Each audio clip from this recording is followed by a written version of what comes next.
Good morning. This is the 17th of the Dr. Obatashaka shows. The topic for this morning is an extension of the topic that was covered last week. The last week topic focused on the choice between two cultures, the powerful external forces that hit African American communities since 1968. Today, we're going to do the flip side of that topic. And the flip side of that topic will be how these external forces that hit African American communities have hit Africa. And so the topic for today is, why are African families weaker today in Africa than they were at independence in the late 50s and the 60s, and for some African countries, the 70s and even 80s. In South Africa, the 90s. And so this is to show you that the issue of these powerful hostile external forces that have hit African American communities, putting our people in a position of choosing between two cultures, is not just a national phenomenon, that this has international scope. And we need to understand how these forces have affected African people throughout the world. And today the focus will be on Africa. And the reason for doing that is that we're living in a global situation. And what happens to Africans in one part of the world affects Africans everywhere.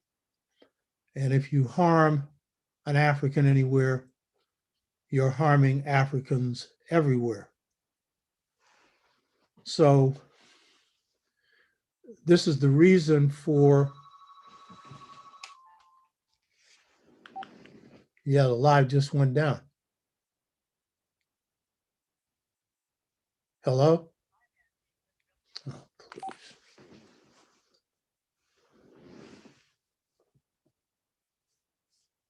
So this is the reason for placing the emphasis on the global connection and showing how these forces operate globally. In last week's discussion on a choice between two cultures, I discussed how a number of forces hit African American communities, families, and other institutions. And I placed some focus on globalization to show how globalization impacted particularly our youth, the hip-hop generation. Today, in looking at this question of why are families in Africa weaker today than at independence, I'm going to be focusing on those globalization forces, the forces of the large multinational corporations, the forces of the International Monetary Fund and World Bank to come out of the Bretton Woods Agreement and are run primarily by the United States. These forces not only affected the hip hop community, Black community in general, and with deindustrialization really undermine the fabric of two-parent households by taking jobs out of Black communities. But these forces of globalization, especially the forces that come under the International Monetary Fund and the World Bank, have had a devastating effect on Africa and the Caribbean. Today, I'll focus on Africa, because if we're going to have a solution to the situation that we face here in the United States, we need to understand how that affects us globally. The most important conclusion that I drew last week about these powerful forces that have caused African Americans to choose between two cultures, the most powerful conclusion was we have to be able to make the right cultural choices. That in order for us to free ourselves culture will play an extremely important part in whatever we do economically, politically, in terms of families. It has to be driven by the best of our culture. Otherwise, we'll find ourselves back in a trap. But we also concluded from the last meeting, at least I drew this conclusion, that in order for us to make the right cultural choices, we're going to have to know our culture. And we know that as Africans in the United States, this is an issue that's up for debate. Some of us even question whether we have a culture. So a good part of the Dr. Obetashaka show is going to focus on what is African American culture? And of course, it's going to focus on African culture from which it springs and African history. So this is going to be real key. And this is also what faces Africa, because what's hit Africa today, particularly since the 70s, has put Africans in a position of choosing between two cultures, one European, heavily European American based, and one African. And these come under particular programs that express European and European American culture.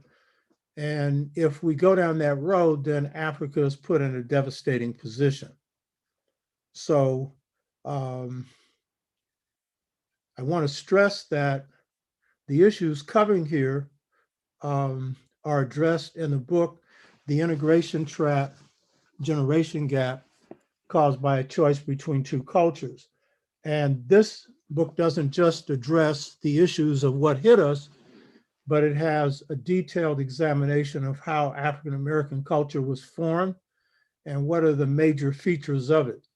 And this is a topic neglected by most of our scholars and our activists, though many are expressing some of the best features of African American culture. It helps for us to know what those features are. Now, when I received the vision on a choice between two cultures in the 80s, I last week talked about how a student asked me a question that I couldn't answer, and then a vision came to me. This was piping into God's mind. At the time, I didn't know that the choice between two cultures that had hit African American communities had also hit African communities. I didn't know that. And so it took me a while to realize that while these forces that have hit African American communities and African communities are similar, they're not all exactly the same. The forces of globalization are very similar. They've led to similar results.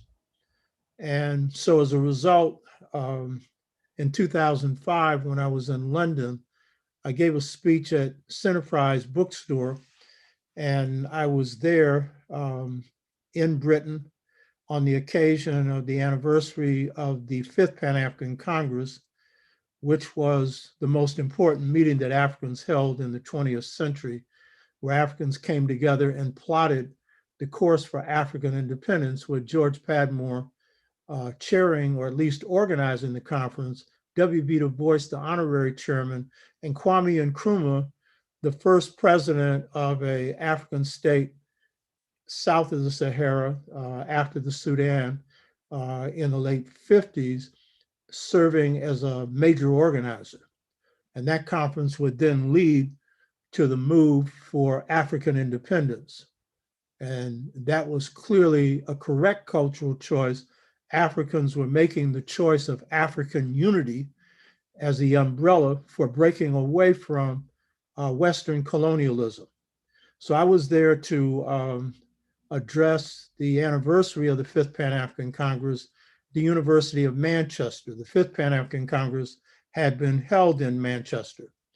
And it's by this time that I realized that these hostile forces that had hit African American communities had hit Africa and the Caribbean as well.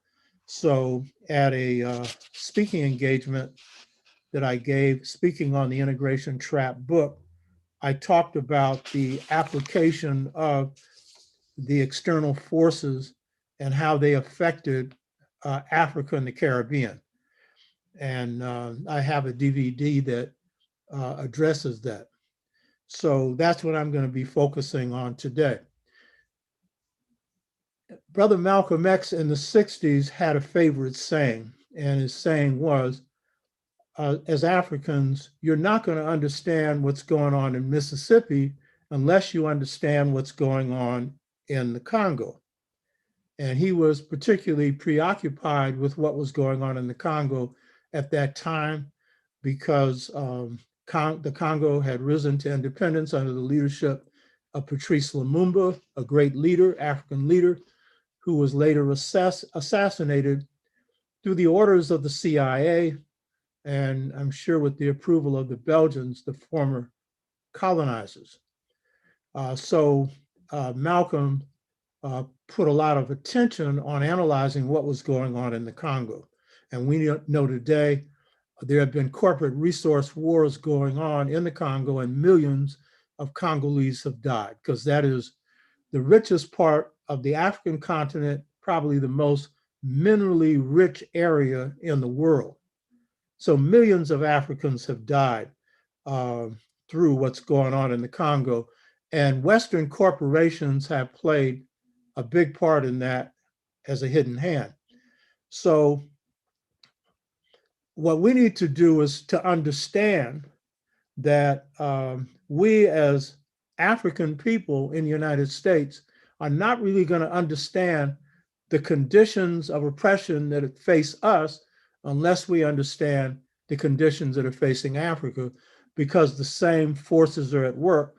And similarly, Africa is not going to fully understand the position they're in and how to get out of it unless they also understand how these conditions play out in the United States, because often the exploitation of Africa has been cooked up in a pot of imperialism, or today it's called neocolonialism, or indirect economic rule of Africa in the United States, since the United States is the global leader at this point.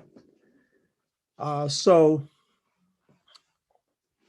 just as Blacks in the United States need to know the Congo, Blacks in Africa need to understand our condition in the United States. Now, last week I showed you that globalization in the form of large corporations, particularly the World Bank and International Monetary Fund, created at the Bretton Woods Agreement towards the end of World War II outside of New York City. These international institutions were created, World Bank and International Monetary Fund. The World Bank, at the time it was created, the International Monetary Fund was created for different purposes than it ended up assuming. The International Monetary Fund was initially set up as a funding arm for Europe because it had been devastated by World War II.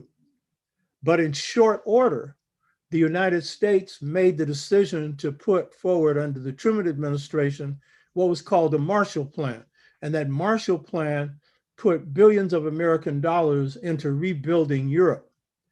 And so as a result, the International Monetary Fund and the World Bank had to begin to assume a different purpose, and particularly the International Monetary Fund.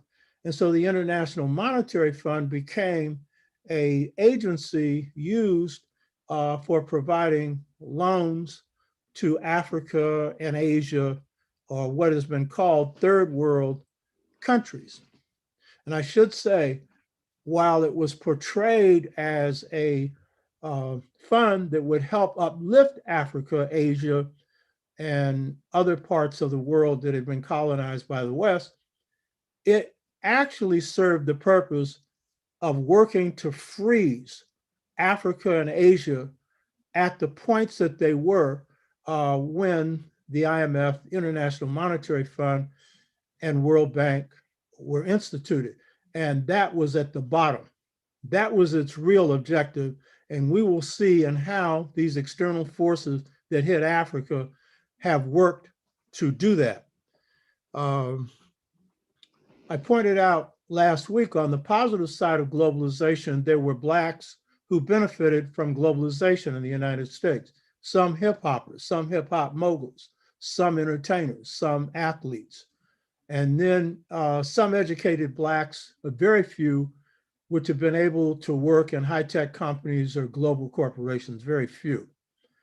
But the overall effect of globalization, not only of big corporations and the IMF and World Bank, but also NAFTA, North American Free Trade Agreement, and what Obama tried to put in effect, which was the Asian Economic Cooperation Agreement that was done in by Trump.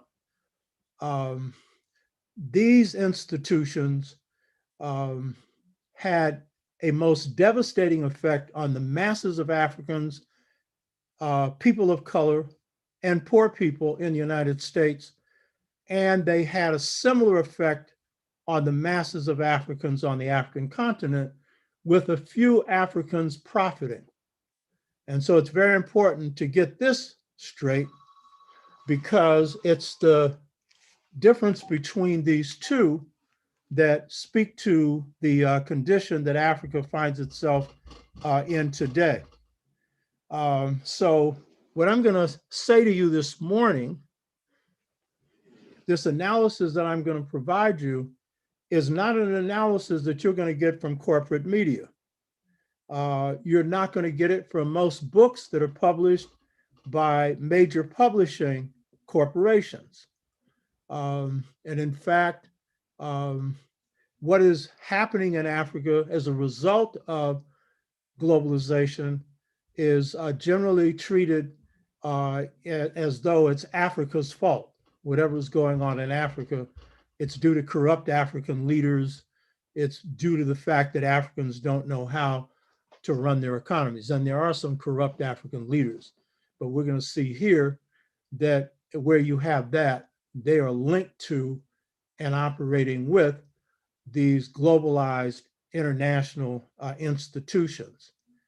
So with this topic today of why are African families weaker today than at the time of African independence, the key thing to really get straight about how the globalization forces, particularly International Monetary Fund and World Bank, have impoverished Africa, it's important to understand that just as the hostile forces that hit Black communities starting in '68 weakened Black families and extended family communities, so these same hostile external forces in the form of the World Bank and International Monetary Fund have especially weakened African families and have especially hurt African women and African children.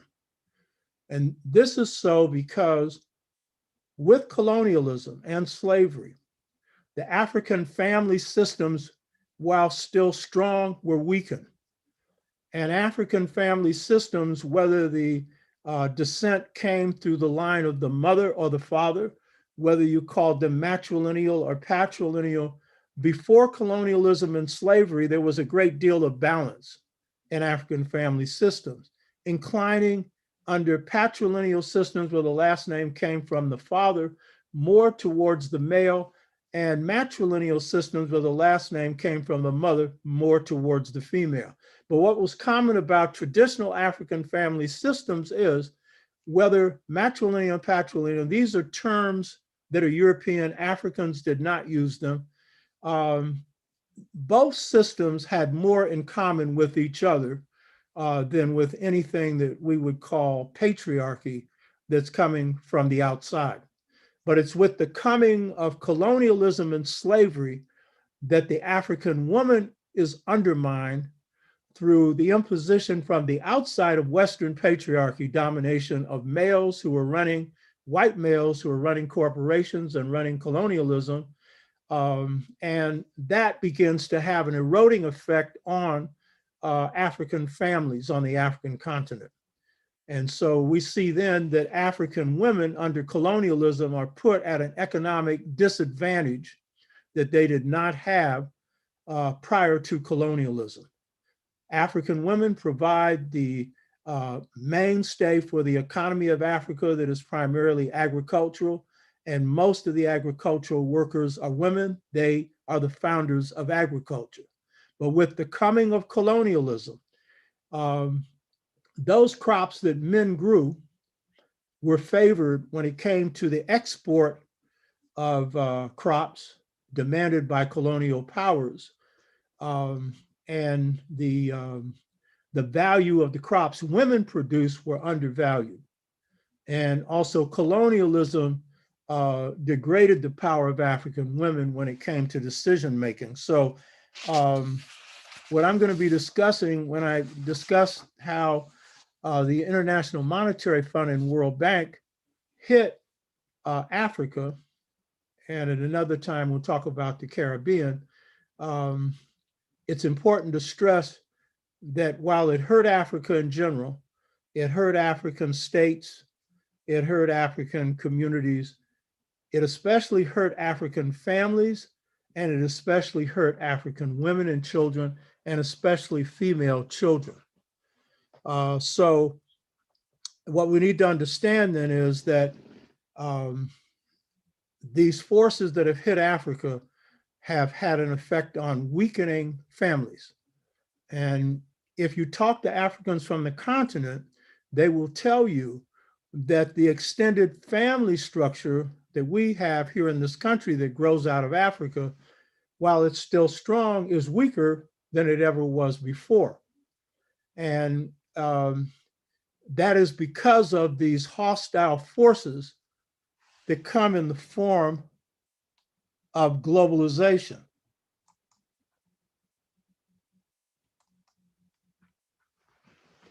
So we have to understand that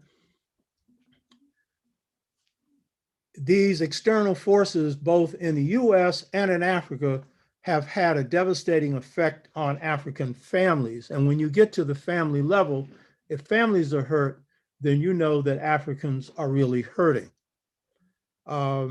So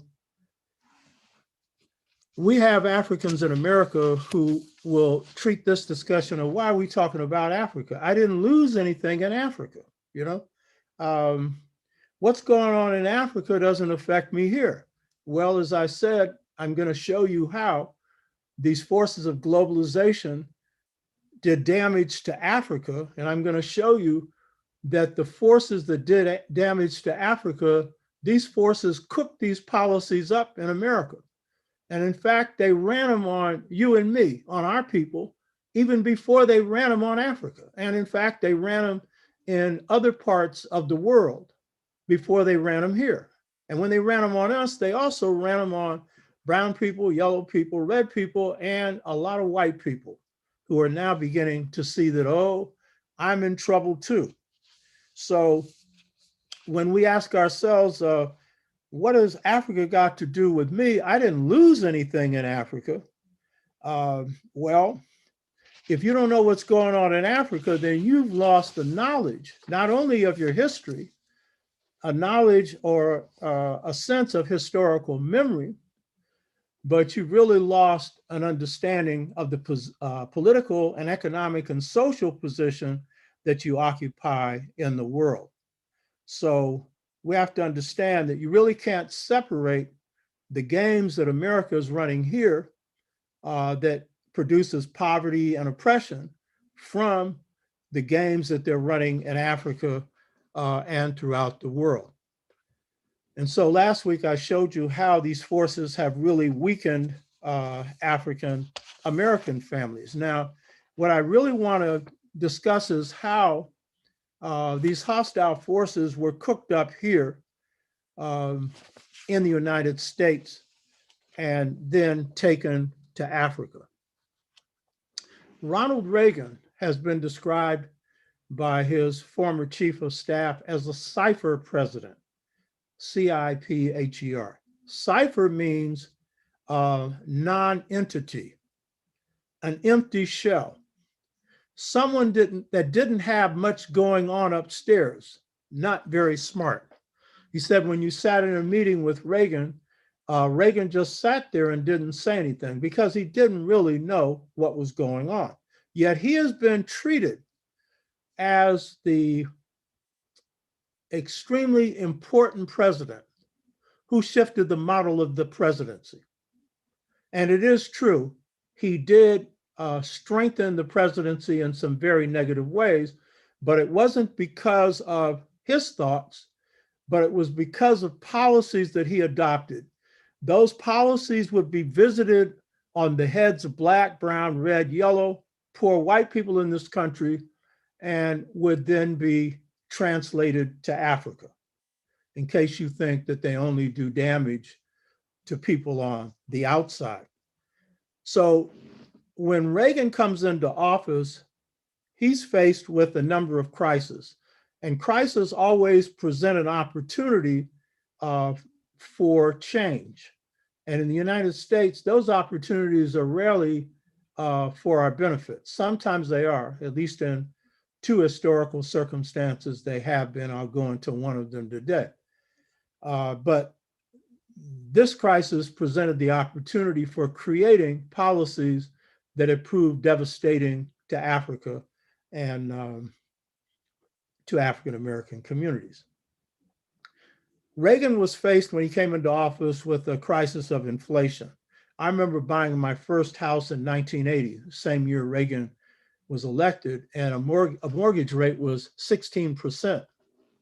And I was lucky to get a mortgage in Richmond, California for 9.5%, which today would be extremely high. So a series of things had caused mortgage interest rates to go up. Prior to him coming into office, Arab countries had got together and formed an Arab oil exporting group called OPEC. And OPEC had moved to try and gain control of the price of oil. Now, oil had been low, and it led the United States to rely heavily on Arab oil, as did the rest of the world. But some things would happen that would pose problems for the American dollar and everything else that would lead to America taking these hostile policies later. In August 15th of 1971, Nixon, on his own, made the unilateral decision to pull out of the Bretton Woods Agreement. Now, this was agreement, as I pointed out before and earlier now, that was formed between Western nations at the end of World War II that led to the creation of the IMF and World Bank and other institutions and put America in charge of the global economy. And under the Bretton Woods Accord, the US currency, the dollar, was pegged to gold. And all global currencies were pegged to the dollar. Nixon was faced with a problem. He had the war in Vietnam, and he had all of these various programs that had to be funded, the poverty program, a host of others. So Social Security paid for itself, but a series of other programs. And the dollar wasn't strong enough to do it on its own. And so he then delinked US currency from gold. And he produced what's called instability in the economic markets. And as a result of this, inflation went up. OPEC's put in a problem because while their oil was cheap, they had to raise the price. And at the same time, they were still not getting the profits that they wanted. And American currency became devalued.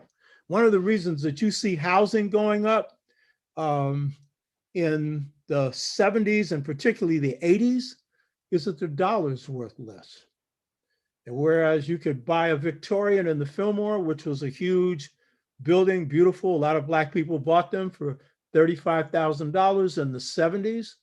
Today, those houses are $2 million.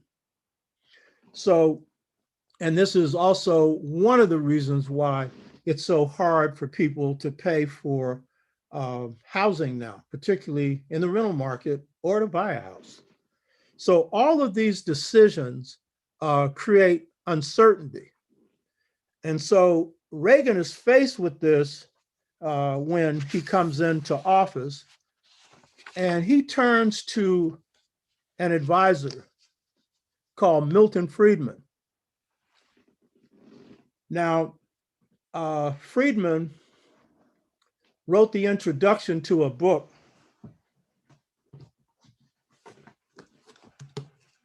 entitled The United States in the 1980s. This is a book put out by the Hoover Institution. This book laid out, and the Hoover Institution in general, 80% of Ronald Reagan's agenda. And this agenda brought poverty back to America full steam. Milton Friedman wrote the introduction, along with his wife, to this book. I pointed out that Milton Friedman came from the University of Chicago, and he was the author of neoliberalism.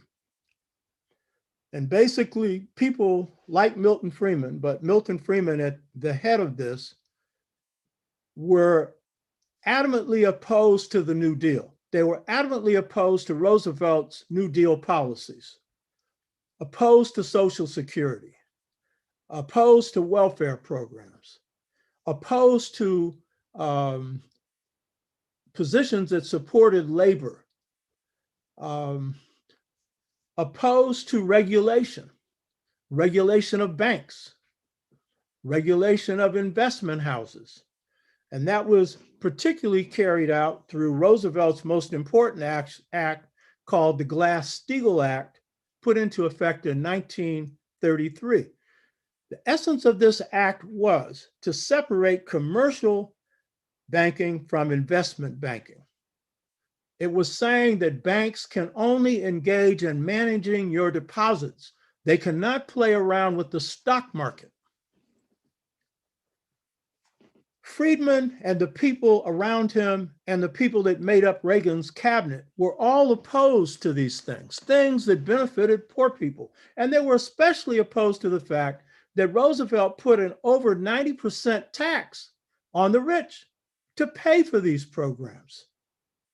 And one of the first things Reagan did was reduce that tax from 90% to in the 30%, around 33% tax range, with many corporations getting away without paying any taxes.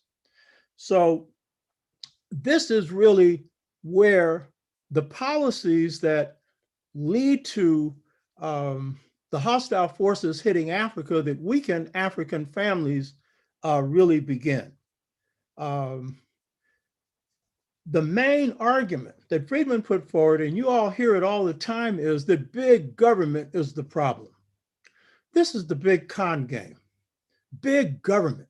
We need to get big government out of our pockets. Well, the truth is, big government will line the pockets of big business, and it will strip your pockets if you're poor, whatever your color is.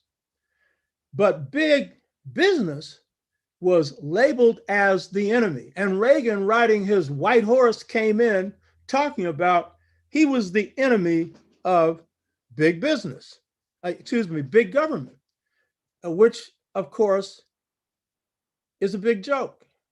Big government is no enemy to people who benefit from it.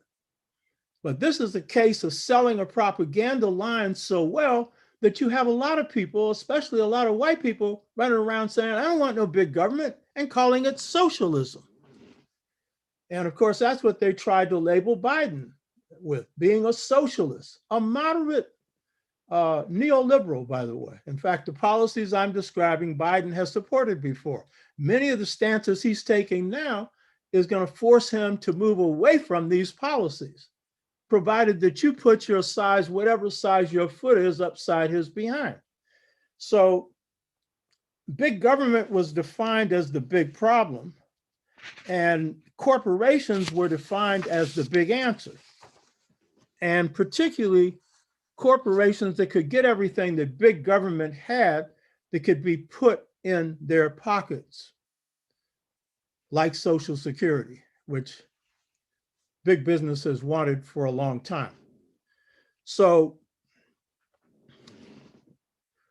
Friedman then authors this doctrine of neoliberalism. Notice anytime they're going to get ready to lynch you, they put nice sounding words on it. So liberal, you would think that would be something good, but neo, why would they call it neo? You know what I mean? Because it has nothing to do with what they're doing. So what happens is Reagan adopts this neoliberal agenda, and afterwards Bill Clinton adopts it under what's called New Democracy, or the New Democratic Party. In other words, he called himself a New Democrat. Tony Blair in Britain, when he defeats Margaret Thatcher, who also adopted this same neoliberalism that I'm going to describe, when she was defeated by Tony Blair, she was asked, well, why do you consider that a victory? She said, well, because I had converted my opponent to my position. And so you see Tony Blair coming in wanting to introduce privatization or private ownership into the medical system in Britain. It still has a government-owned system, but they've also allowed a sector of it to go private. And Margaret Thatcher did that with a passion. So both Republican and Democrat buy into this neoliberalism. You need to understand it, because as you're fighting to produce change with this Biden administration, you better understand that in addition to the demands that Black Lives Matter is putting forward and other Black groups and other groups are putting forward, you better look at neoliberalism, because if it is not attacked at the same time, it will defeat whatever you achieve on other levels. So even Barack Obama adopted neoliberalism. So in the previous show, I noted that the economic strategies of neoliberalism were worked out in Indonesia and Chile. And basically they put in economists in both places, trained in Chile at the University of Chicago and in Indonesia at the University of California, after overthrowing two popular governments, the government of Allende in Chile and Sukarno in Indonesia. Both of these governments were doing things to help their people. And installed then was a system of neoliberalism under a general named Pinochet in Chile and Suharto in Indonesia. And so what did these policies consist of? The policies of neoliberalism under Reagan were aimed at doing in the New Deal that benefited poor people, Black, brown, red, yellow, and white, middle class as well as working class. And so one of the first things that Reagan did was move to break up unions with the air traffic controllers who had supported him. When they went on strike, he literally broke that union. That was a part of union breaking that began seriously with Reagan. And so you move from a large percentage of labor, over 30% of people in this country being in labor unions, to only 12% today. And with a breaking of unions, then you have low wages. Many people in this country working at $7 an hour. So the cry for $15 an hour.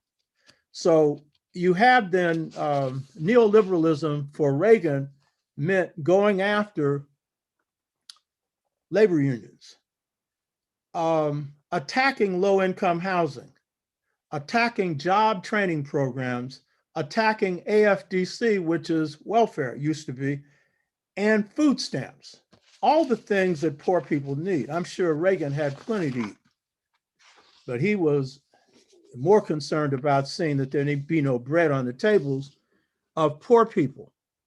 and of course, ending the taxes on the rich that financed these programs. So neoliberalism under Reagan consists of an ominous Reconciliation Act of 1981. And under this act of 1981, he began to cut a lot of programs. Some of these programs that got cut are still with us today.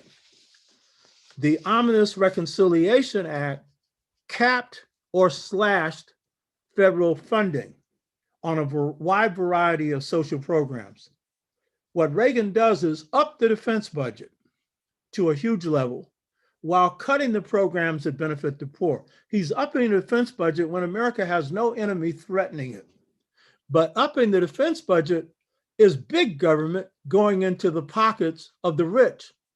He's supposed to be against big government, but he's trying to make little government for whatever benefits poor, Blacks, people of color. So what we see under neoliberalism is a cutting of funding for low-income housing. And this is key because today, there is no low-income housing being provided by the federal government. There's rent supplement programs and stuff like that. And in fact, he slashed 80% of the budget for low-income housing.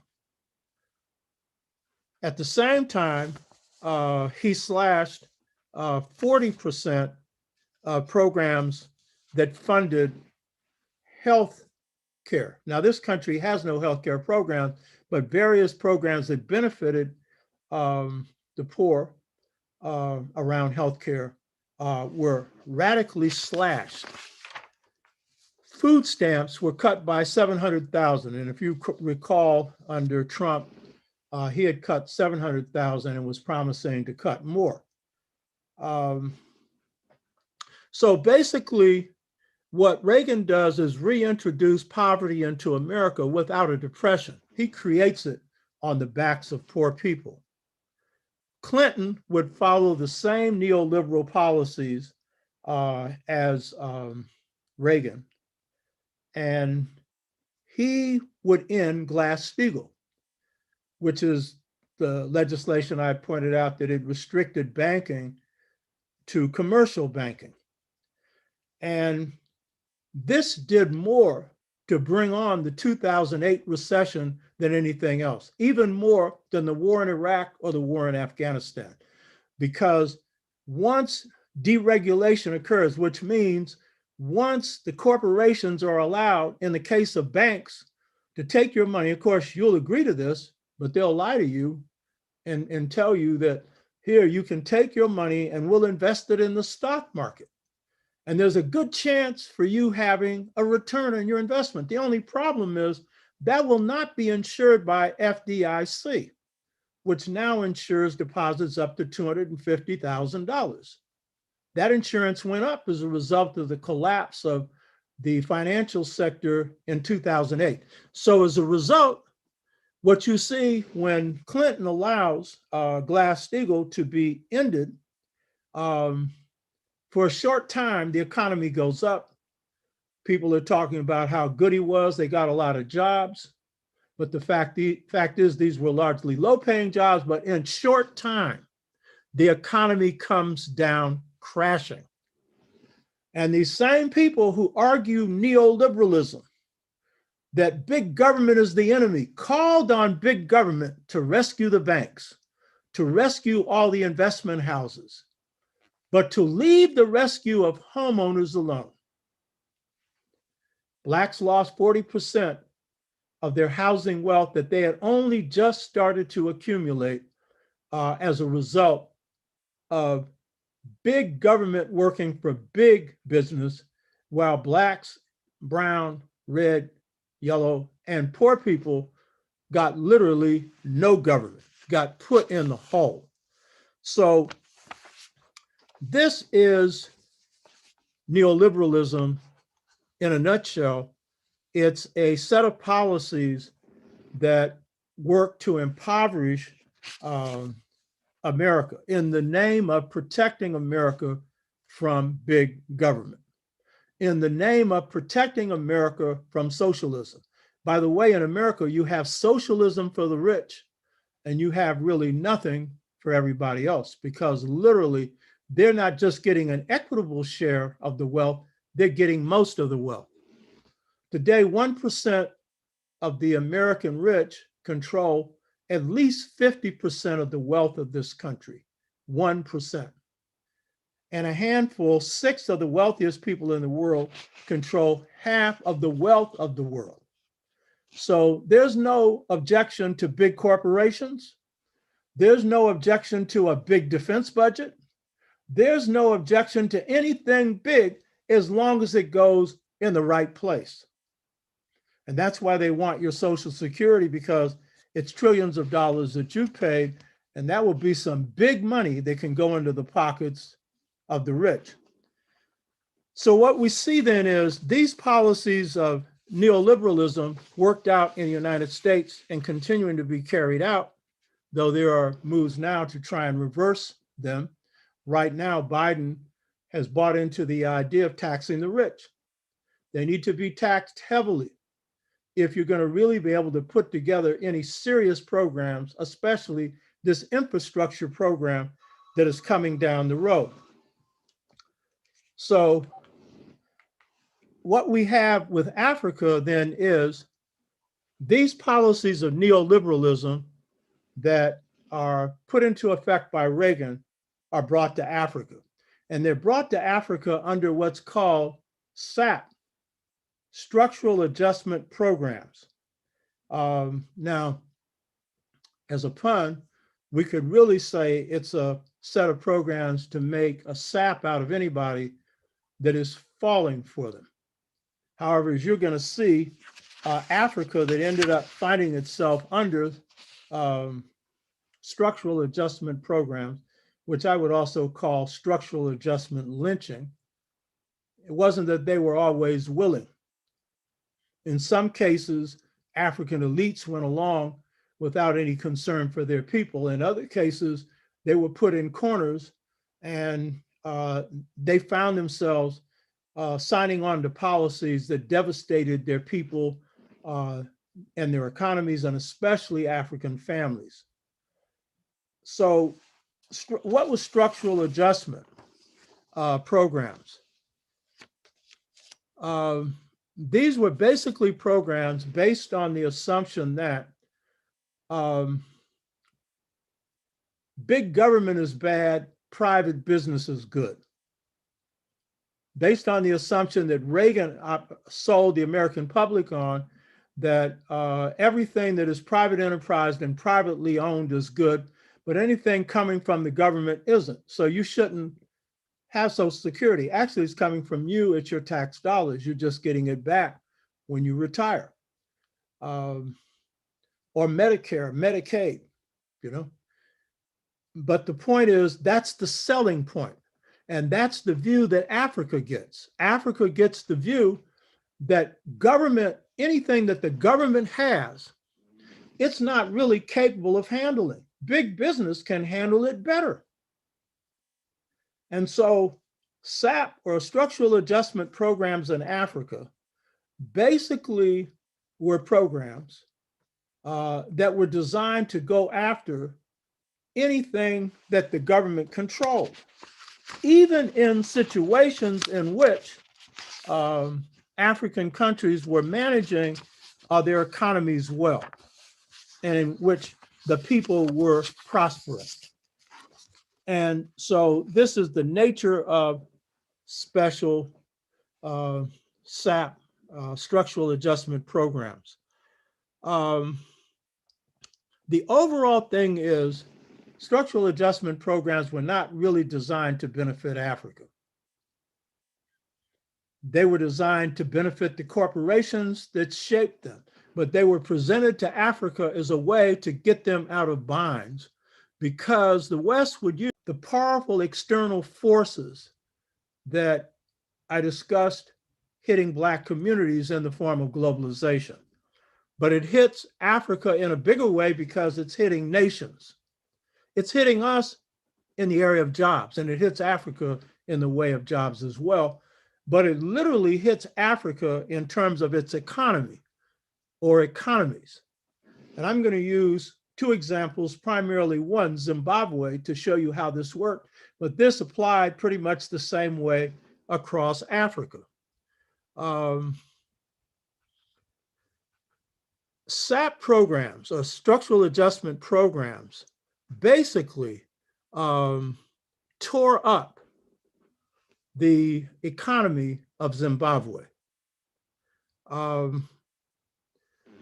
What did structural adjustment require? They required, one, that African countries that sign on place their major emphasis in agriculture on export crops. In other words, growing crops that will be sold to Europe, America, or the world, but particularly Europe and America. And of course, under circumstances in which the West or the buying countries controlled the prices. And what that meant is structural adjustment programs was going against a key feature of any kind of economic development that is dependent upon agriculture.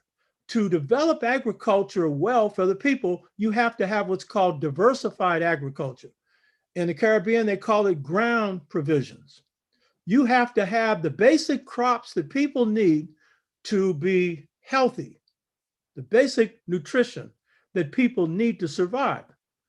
And at the time, Zimbabwe is put under structural adjustment, and many other African countries they were feeding themselves quite well. In fact, Africa comes out of colonialism self-sufficient in food. It's only what happens at the end of colonialism with independence and the policies that are pushed in Africa, some of which are the result of bad decisions made by corrupt leaders, but largely these come under structural adjustment. So when you require that people produce for export, you could produce, like say in Tanzania, their major export product is rope.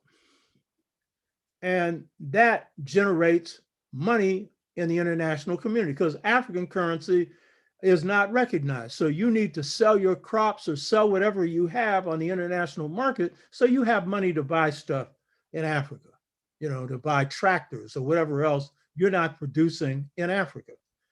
So what happens then is that in the case of Zimbabwe at the point of independence is in a very strong position. It has a strong manufacturing sector. It has a highly educated population. It has free education and free medical care. It has one of the best social service programs in Africa. It has a strong business sector. And this is a country that came to power through an armed struggle. When SAP is put on many African countries, structural adjustment programs, in the 70s, Zimbabwe turns it down because they can see what's wrong with it. Another country that had been hurt by SAP or structural adjustment programs was Ghana, which also had an extremely strong economy. Kwame Nkrumah had built that economy, providing its educational system, its healthcare system, and hydroelectric power through a dam project that he created, managed to get financing for. So in effect, structural adjustment programs based on the conditions that they pose on Africa represent a new colonialism. And it's a colonialism where African leaders are left to manage programs that work against African people in exchange for the loans that they're going to get that come at a steep price. Another thing that happens with structural adjustment programs is they give to big business that is supported by the International Monetary Fund and World Bank access to cheap African labor.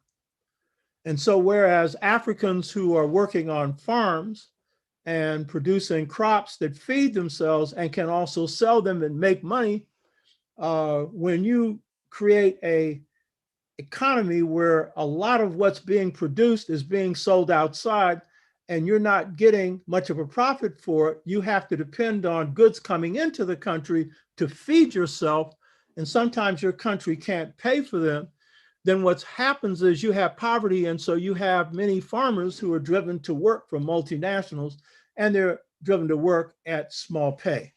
And this is, of course, what NAFTA did in Mexico and in other parts of the world. So cheap labor is another thing that corporations get under structural adjustment. So basically, structural adjustment is designed to give government-owned assets to the rich, the Western rich, at a cheap price. For those leaders who are corrupt, this benefits them because they are given generally opportunities to make money. In the case of Zimbabwe, they hold off on structural adjustment until the 80s. And it's only when a crisis occurs in their economy, because their economy had been a model for Africa and the world, but they have a series of crises. And this provides the opportunity for the International Monetary Fund to come in and say, structural adjustment will save you. And the people they sell this to first are bankers. These are the bankers who run the banks in Zimbabwe. They're the most conservative sector in Zimbabwe or in African society or generally in the world. They're mainly concerned about money. And they've been trained in Western institutions to believe in capitalism.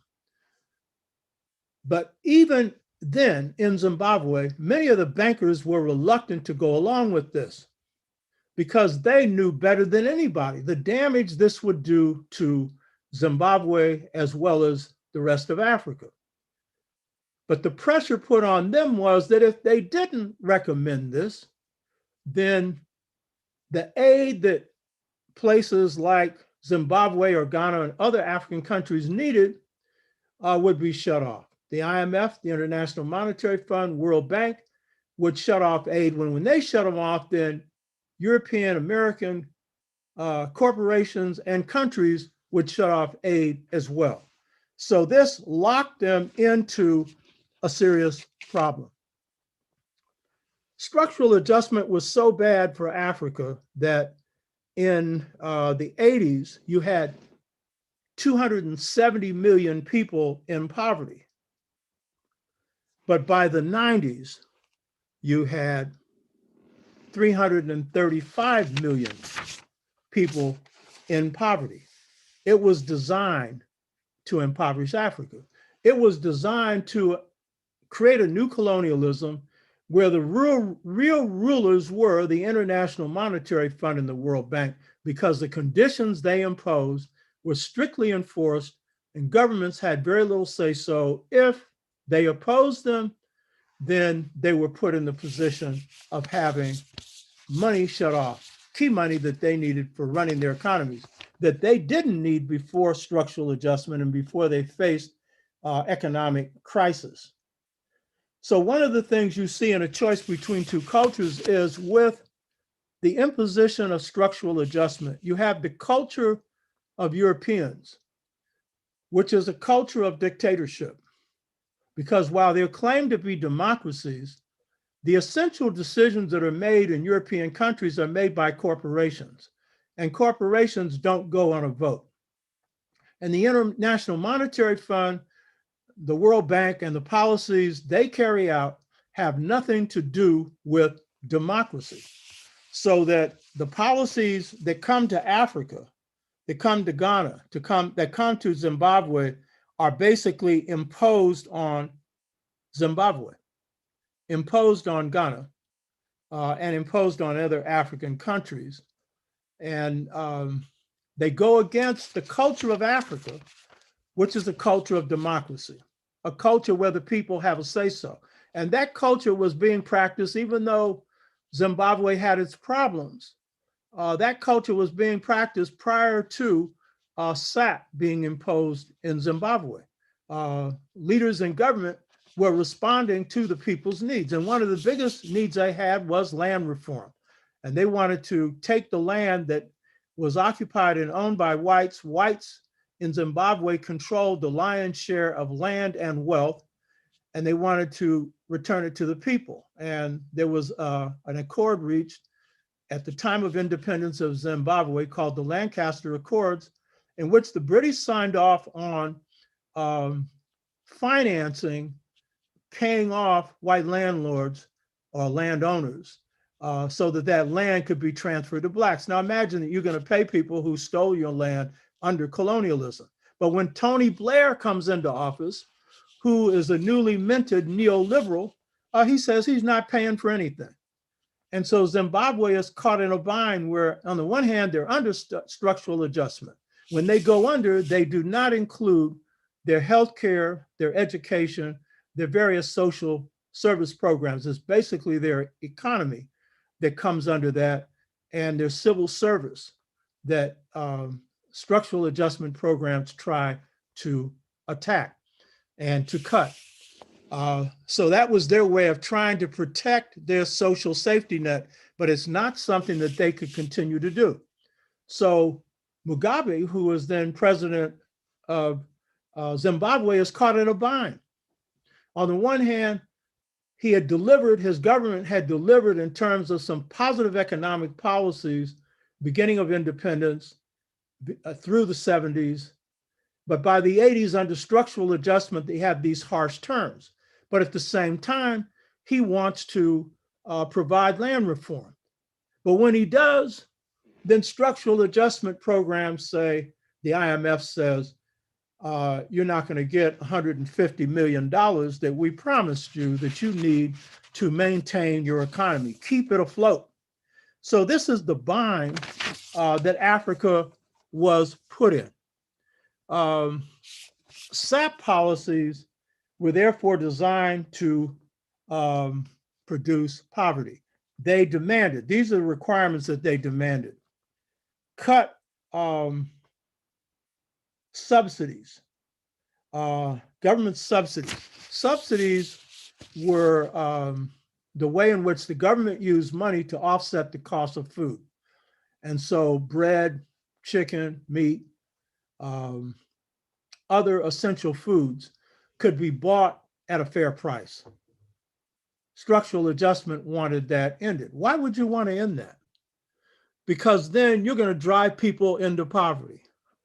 Structural adjustment also required free trade. Now, the American economy was built on the idea that on agriculture to begin with. It was based on slavery and then agriculture and then other manufacturing industries that developed out of that. But they protected their economy by putting tariffs on any competitive goods that come into their countries. For example, if sugar is coming from outside, then you would put a high tariff on sugar so that your sugar industry could grow. And that's the way any economy has grown. But structural adjustment required that you free the economy of regulations. That in this case, any goods that come in from the West get to compete with the goods in Africa, in this case, in Zimbabwe or Ghana, and they will almost always be under the price of what they sell for in their country. So if you have corn coming from the United States subsidizes corn. They pay farmers for growing and sometimes not growing a crop. And so America can afford to send in crops under the price charged in those countries. Those drive those farmers out of business. That's basically what happened with the rice crop in Haiti. Bill Clinton was behind that. He saw to it that the regulation of the rice crop, that was a strong part of the Haitian government, was eliminated. And then rice came in, especially from Arkansas, which was his state, and drove the rice farmers in Haiti out of business. He later said he did that and he's sorry. This is the sorriest unsorry person I've ever seen. So this was the position that structural adjustment put African countries in. And they required, of course, this is the real key one, currency devaluation, that you reduce the value of your currency. And of course, if the value of your currency goes down, they have already allowed the price of food to go up. It means that you're not going to be able to afford to buy anything. And of course, that also brings on inflation. So all of these things enforce poverty on Ghana, on Zimbabwe, and on the rest of Africa. So food prices go up. Welfare programs are reduced. Health and educational programs are cut. And generally, structural adjustment programs make the poor in Africa even poorer. So these powerful forces that are unleashed by SAP, or structural adjustment program, create another choice between two cultures, a choice between a culture of greed, in which a very few profit, and a culture of humanism that is looking out for the welfare of the people, which was what most of these African countries were doing with free medical care, free education. I should point out, Africa was doing a better job at this than America. And America wanted to put Africa and African people in the position that it was putting people in this country in. When I went to college in 1960, I paid $100 a year for college education, $100 a year for law school. But once Proposition 13 was passed, which was a measure that cut the taxes for property owners who owned property in the 70s, then the financing for education went down the tube. And then that allowed for, along with other national policies, for neoliberalism to hit education, so that education now is an expensive proposition. As you know, if you're going to college, you're paying for the rest of your life to pay a student loan debt, because basically this has been, again, an area of privatization, an area where education is turned into an instrument of profit, driving many people out of the opportunity to have an education. So what has hit the United States was imported to Africa, and it has put Africa in the position of choosing between two cultures. And it had the biggest effect on African families, because in Africa, when hardship occurs in Africa, people can always go, if they're in the cities, they can go back to the rural areas, or very often the rural areas have depended upon the wages that Africans earned in the cities, that was usually higher than the rural areas. But when people in the cities are being driven to the wall of poverty, then the extended family community network is weakened, and particularly the prosperity of the family is reduced. So in Africa, you had people moving from the point where they could have chicken and beef and bread and staples as a part of their diet 3 times a day, to eliminating chicken, eliminating beef, eliminating bread, and going from 3 meals a day to 2 to 1, and sometimes a meal every other day. And this was the result of structural adjustment. And as a result, it also then creates a system of disorder in Africa. And that disorder leads to opposition, dissatisfaction, disorganization, and the people going against the government, as they should. But it is designed to do that, to create disorder. So this is the nature of structural adjustment. This is what these powerful hostile forces have done. And as a result, we have found that it has increased poverty. It has decreased the ability of African countries to deliver a diversified economy. It has increased the exploitation of workers.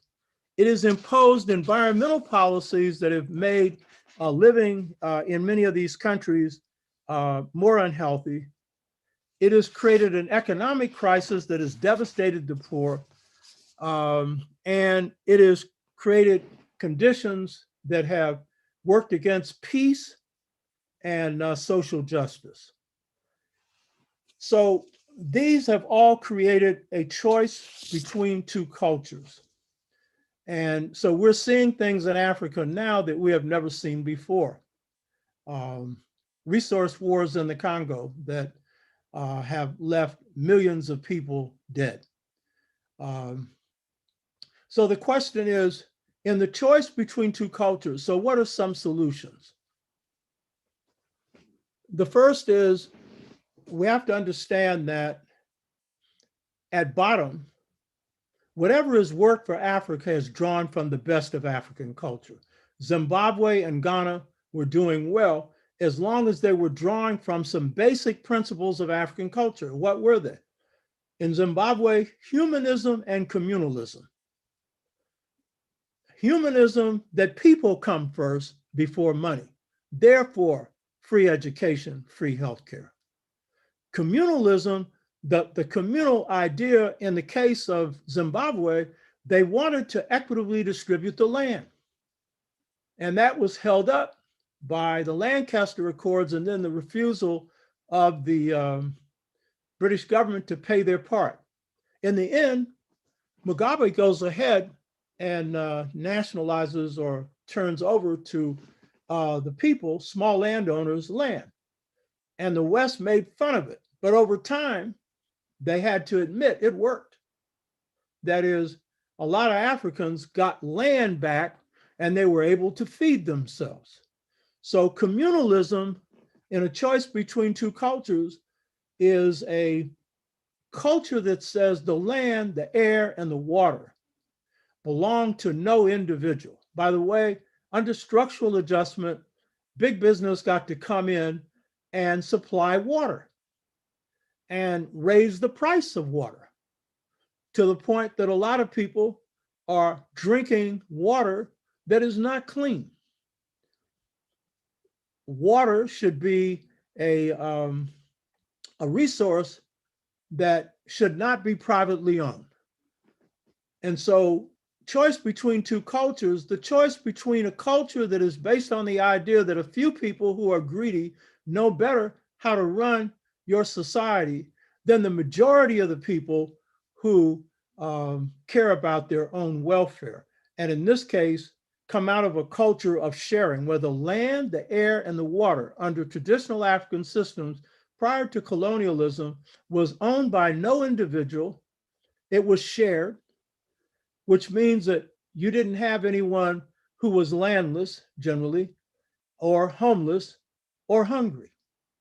And under the communal system, there was an ecological principle that the land should be left by each person who uses it in better condition than when they received it.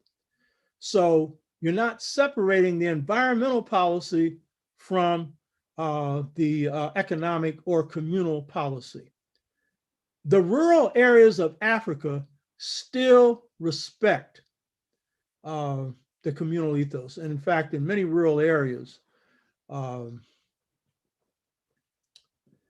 if you sell land, it's for 99 years, meaning that you don't get it forever. That's a compromise on communalism, but it's not giving up this idea of sharing of land, air, and water. So a choice between two cultures. The question for Africa is which way it goes. One of the things that Africa inherited that allowed for neoliberalism to work was the European nation state. model. At independence, both the good African leaders and the corrupt African leaders, neither one of them questioned the European nation state model. They assumed that it was appropriate. And this is the biggest time bomb that is sitting in Africa and has been exploding and has enabled programs like structural adjustment to work, that has enabled rich elites in Africa to gain their wealth from exploiting the economy of their people, even without structural adjustment. So what is this European nation state? It's based on the John Locke model. John Locke is a British thinker who wrote two important books, treatise on government. The second treatise on government is the one that the United States government has modeled its system after, and which African states inherited at independence. The essence of that model is the role of government is to protect private property. That went against the communal ethos of Africa because there was no private property in land, air, and water. You had private property in your house, your possessions, whatever personal wealth you had, your clothes, all of these things. But land was shared. Water and air could not be owned by any individual. So the Locke model, the John Locke model, is designed for government to protect that.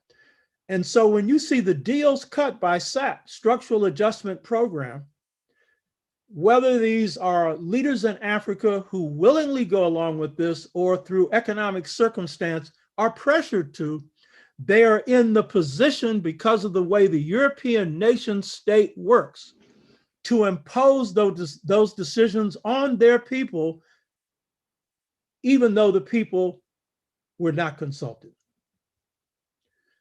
So you might say, okay, so the European nation state isn't good. What's the alternative? Again, a choice between two cultures. We in the United States have a problem of drawing on the positives of African American culture because a lot of us haven't studied it. Some of us are drawing from it and are conscious of it. Africa has a problem of having a loss of confidence in its own institutions. And in this particular case, the institutions of governance. Ghana is the best example of how traditional African government institutions can be reworked in the modern world. They are working in the village today. I was talking to Professor James Smalls. He spends a lot of time in Ghana, along with his friend, Dr. Leonard Jeffries. And he knows intimately the culture of Ghana. I spent time in Ghana. I've been in villages and watching how government works at the village level. And it's a system of government where the traditions of male-female empowerment is in force. And when decisions are made at the village level, they are made in assemblies of the village. I sat in on one where a couple of people had taken land that they didn't have the right to use, and they grew crops on it. And so they were put on trial. In the end, they were allowed to grow their crops, but they were put in jail for a while because they went over the heads of the people who were making the decision, which was the Asante Hina, Santewa, the king and queen in the village, but the village assembly. And they went to a district leader over the head of the decision-making in the village to overrule it. And that was the main problem that they faced. But the key point is the village was making the decisions. We see with structural adjustment, they have gone against diversified crops they want you to grow for export. That's exactly what they did during colonialism. But under traditional African systems, the people are in charge of what they grow. They're in charge of the village economy, and for that matter, most of the national economy, because most of it's local. To build even an industrial base, which Zimbabwe had at independence, you need a strong agricultural economy. So what needs to be done to create governance systems that people control, take the best out of these traditional systems that empower the people to run their societies and decentralizes much of the economic decisions to the village level.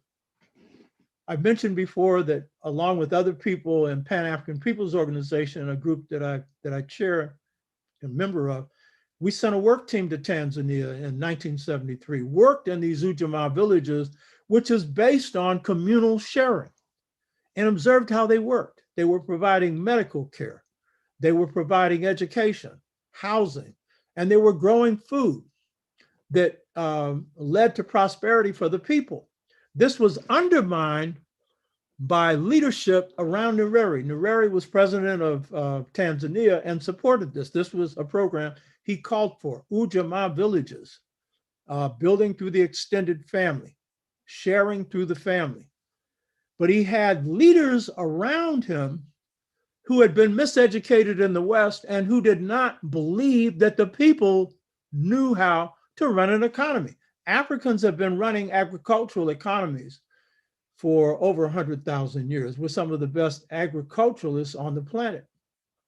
The rice crop in the United States was brought to the United States from Africa. A whole bunch of foods that we eat here come straight out of Africa. So the best features of African traditional governments need to be worked into the modern setting. And the most important features are male-female empowerment. Under African traditional systems, men and women have this say-so in making decisions, not one or the other, but both. And this is key. But this is based on African democracy, which is consensus-based. At the village level, that can work, which means that when you arrive at a decision, everyone's agreed to it. That means that the best decisions will be made. When you have this kind of government, then the people are not going to vote for a structural adjustment program or any other kind of program where they are robbed of their riches. So this is a key feature that I think that is important, that Africa has to draw on the best features of its cultural, and in this particular system, traditional governance system. It's understandable why it hasn't. It was hit by colonialism and slavery, and it has eroded African and African-American slavery as well, self-confidence. And so too many of us think that something that is white is right. As they say, white ice is colder. The mentality of something white is better or superior than something black. So this is a colonial and a slave mentality that still rests in the heads of many of our people.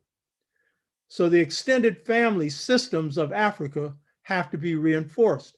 Under structural adjustment, businesses were not given loans. Small businesses were deprived of loans, and small businesses are the basis for economic development.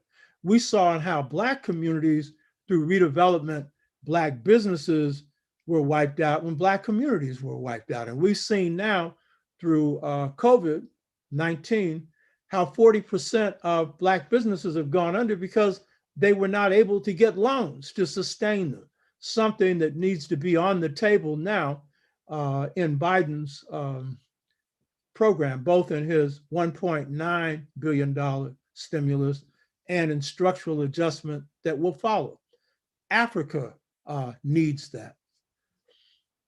One of the real reasons that Africa was open to structural adjustment is, of course, one, the miseducational systems that Africa inherited from colonialism based on missionary education.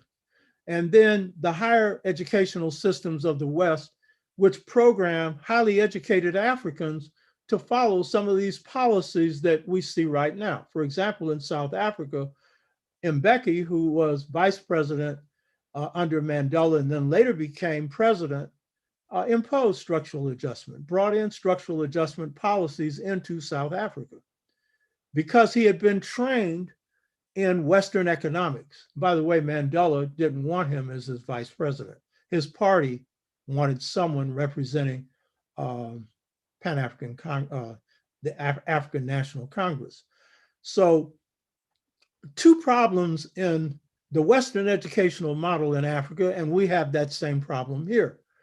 One is it's largely based on a colonial educational model that is teaching you about the history and culture of Europe. Now, some African countries are correcting this. But to the extent that you are taught to identify with Europe, then it sets you apart from your own people. But the second problem, the one that I'm addressing in the work that I'm doing now on SEBO, which is the word for bringing the light that is within out, or the gifts that are within a person out. This was the Kemetic definition of education. I'm addressing the second problem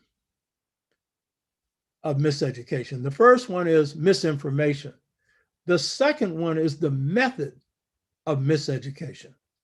And that method of miseducation is a method that basically teaches you how to repeat what you've learned, or Paulo Freire called it the banking system.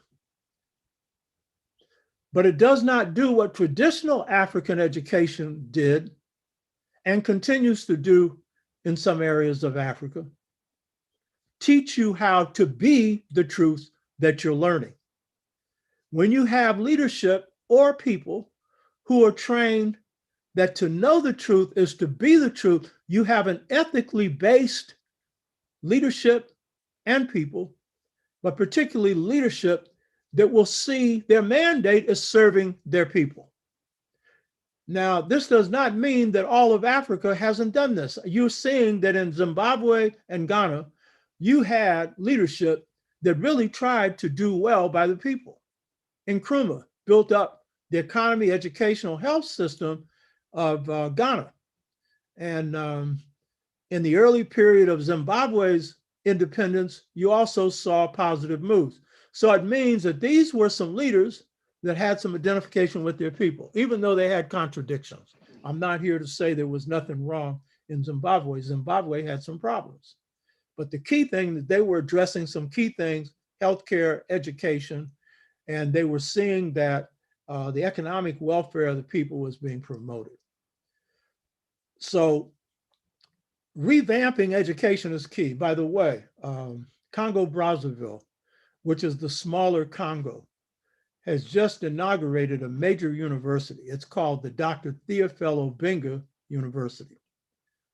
Dr. Theophile Obenga was Dr. Sheikh Anta Diop's best student, best apprentice. We hired him at San Francisco State for 12 years. I've mentioned him before. He is the greatest authority on ancient Kemet in the world today, has written 17 books, speaks 10 languages. And he's gone back to his country after being tenured full professor at San Francisco State for 12 years and worked in the office of the president of Congo-Brazzaville, who was a classmate of his in school in Congo-Brazzaville. He went back purposely to build this university. Dr. Wade Nobles sent me a DVD of the opening of the university, a huge campus that is dealing with science, math, technology, economics, history, culture, politics. And Obenga is a rigorous scholar, and I know that he has put his hands all over and his mind all over that curriculum. That's the kind of move that Africa needs, and we also need here. And that's a sign of Africa moving in a positive direction. And that's something that should be supported. I'm going to have Dr. Obenga on this show. He's a brilliant, beautiful brother, and we're lucky to have him on the planet. Another reason that Africa was open to structural adjustment is that Africa inherited these small nation states, not only based on the European model, but small.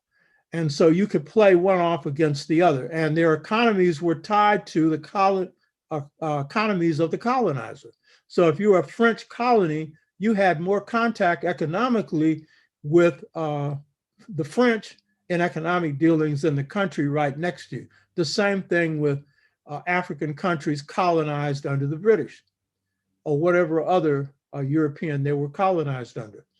So the small size of many of these nations also leaves them open to these powerful external economic forces coming in the form of globalization. And so this notion of Pan-Africanism or One Africa is a goal that a lot of young people on the African continent are organizing for now. And it is a goal that we need to support. It comes out of our culture, African American and Caribbean culture, especially Trinidadian culture. And it is the basis for prosperity of Africa. Of course, it's got to be under just governments. To have Africa united under corruption will be no good. And Africa has a population of over 1 billion people. So this will be a difficult task. However, what's generally missed is that Africa shares a great cultural unity, a profound cultural unity. And when we're able to cut through the mess of colonialism, we will see that the basis for building what Sheikh Anta Diop called the Federated African State, a unified African state, is there, those commonalities. In fact, some of the ethnic conflict that we've seen in some countries could have been bridged if the leaders were coming out of an African mindset rather than a European mindset. They would have understood that the commonalities that their people have outweigh their differences. So Africa is in need of a renaissance or a return to the best of African traditions and principles as much as we are. And we need to be joining together with them in that. Finally, I would say this, that we're in a strategic position in this country. The policies put on Africa came from the United States. Those policies were put on us as well. We need to be doing everything we can to take the heat off of Africa. And so just as we're pressuring this administration to enact policies that will improve the living conditions of Africans in America and people of color and poor people, we need to do the same for Africa. And we need to demand that these policies that have crippled Africa end. We need to demand that the militarization of Africa end. Remove your military bases from Africa. Africa doesn't need the military presence of any foreign powers.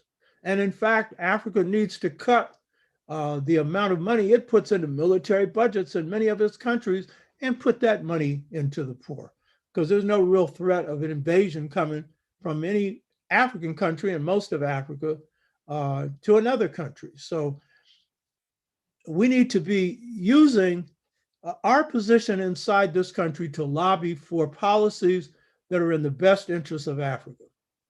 You have Africans who are running out of Africa because of poverty, and they're going to Europe. Some are coming to the United States. Over the last couple of weeks, large numbers of Haitians have been shipped back to Haiti at a time in which the Biden administration was supposed to put a check on that. I think they're moving to do that now. But the fact is that we need to promote Africans coming to this country. I mean, this country's open to Asians. It's open to people from Latin America and the Caribbean, though under Trump, he did everything to discourage that. We should be encouraging African immigration to this country, while at the same time supporting the building of Africa. We need to do everything we can to support Pan-Africanism, the unification of Africa. And as a foreign policy initiative, I think the most important is that we should demand that the United States support African democracy, support the policies of the masses of African people deciding their own destinies. Since this country claims to be for democracy, that it needs to practice what it preaches. So we need to use this strategic position here to support our brothers and sisters in Africa. The struggle of Black Lives Matter received a lot of support in Africa. The Black freedom movement, Black power movements received a lot of support in Africa, just as we provided a lot of support for African independence. So I want to say that the key question for us is, in the era of a choice between two cultures, to make the right cultural choice. So that's what I have to share today. It might not have been pretty, but if you understand how to solve a problem in one place, it gives you a better understanding of how to solve it in another place. So Hotep. I have a comment from Francine Leonard, and she said, wasn't the building of prisons like in California where education funding being diverted? Yes. Proposition 13 provided the basis for really stripping funding for education, but the biggest amount of funding has gone into prisons, and prisons, they're now building more prisons than universities. And so this has really sapped the budget of California. And there is a move to do a lot to, one, deprivatize prisons, and two, to release a lot of brothers and sisters who are in prison on nonviolent crimes. And a lot of that has been around COVID-19, because a lot of people have died in prison because of the packed prison conditions through COVID-19. So the budget priorities are upside down, when the primary emphasis should be on education, not on prisons. So I want to thank you, and I look forward to seeing you next week. I don't see any other questions. So Hotep, and look forward to seeing you shortly.